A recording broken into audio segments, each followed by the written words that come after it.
What is up YouTube, Lunar here, and today I'm going to give you a quick overlook or quick view of Adobe Photoshop CC.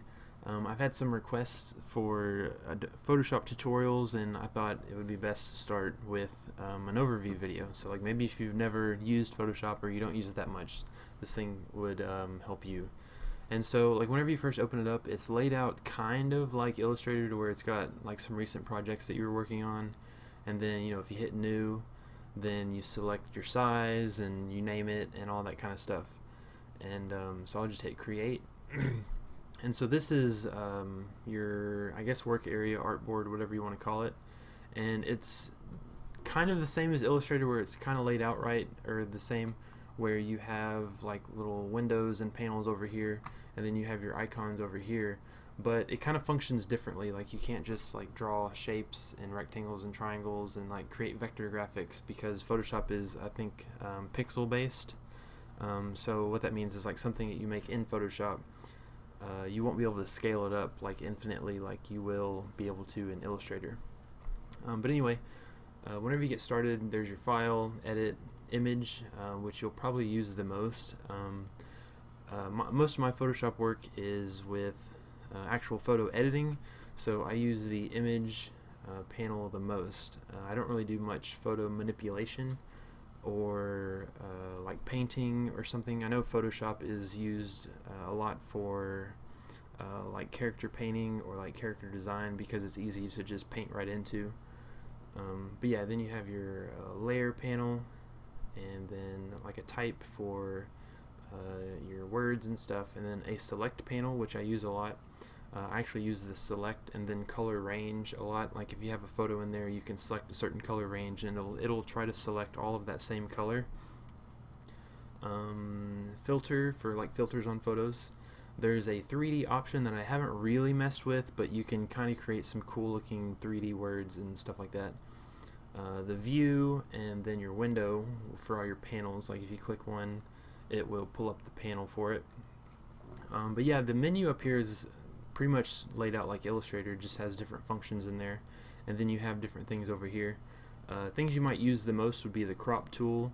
There's an eyedropper tool, a brush tool, the eraser tool, and of course if you hold your mouse over this, it should pull up, yeah, there you go, it should pull up shortcuts, like hotkeys, whatever, a type tool, a pen tool, all kinds of stuff. And so it's kind of weird, but like I said, you can't really create boxes. So like one way to create a background image is just down here. You can do a solid color and select a color in here and hit OK. So now you have like a fill color like this. But let's look at the image panel, because this is probably what you're going to be using the most, especially if you're doing like photo editing and stuff. So in mode, you can change it to a bitmap, grayscale, CMYK color, all kinds of stuff. In adjustments, usually if you actually have a photo in Photoshop that you're working on, these will not be grayed out. So there's brightness, contrast, there's levels, there's curves. Levels and curves are kind of similar. There's exposure, vibrance of the color, the hue and saturation of color, like your color balance. So you can really edit colors and contrast and stuff. Photo filters, invert, posterize, threshold. The threshold and posterize are helpful if you're trying to simplify colors in something. Like say you have a photo and you need to change it to black and white. Well, then you could grayscale it and then maybe threshold it, kind of thing. You have some auto stuff. Photoshop tries to pick the best tone, contrast, and color. You have your image size, which you'll use to edit your image size. Your canvas size, which is what this is right here that like you're working on. Image rotation, duplicate, all kinds of stuff. Let's see, your crop button, you can crop your canvas size and whatnot. And then I do need to show you, oh, don't crop. The history panel is going to be your best friend. Oh, I have it right here. Because in Photoshop, you can't just undo continuously. What it does is whenever you undo in Photoshop, it'll undo once, but then if you press undo again, it'll revert back. So it kind of just switches between 2 points. If you want to go back further, you have to go to the history panel. So for example, if I crop it like this, I hit enter, so there's one crop, and then if I crop it again like this, hit enter, you can see that it's kind of making a list. So if I wanted to go back to this right here, I would actually have to click on this and it goes back to that, and you can swap between different things really fast and easy. But now if I'm on this and I hit undo, you'll see that it didn't look like it worked. It doesn't look like it's working because I'm just doing a crop, but let's do some text. Hello. Okay, so like there's the text, and then if I do some more text, how are you? And then I have that text, and then if I hit undo, it'll get rid of that, but then if I hit undo again, it'll put it back. So it kind of just swaps between 2 points, like I said. And if you want to go back farther, you would have to click over here on the history panel. So like the history panel is like your best friend, kind of.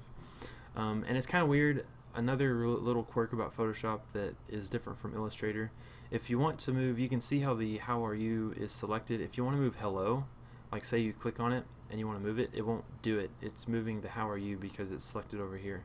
So what you would have to do is you would actually have to come over to your layers and select it, and then you'd be able to move hello.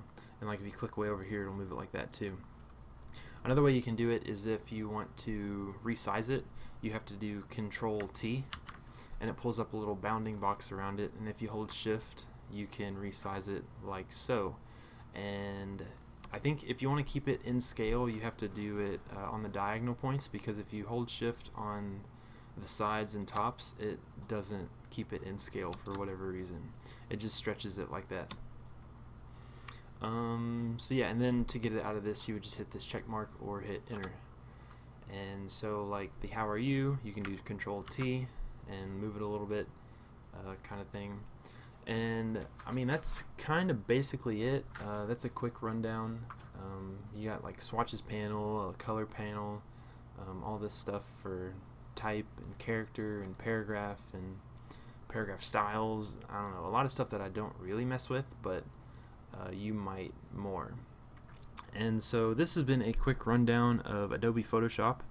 In future episodes of Photoshop tutorials, I can show you some pretty basic tips and tricks, like how to select color out of a photo, and then there's one that I really want to show you that I use a lot for screen printing, but it's basically how to turn a full color photo into something that you can screen print by using bitmaps.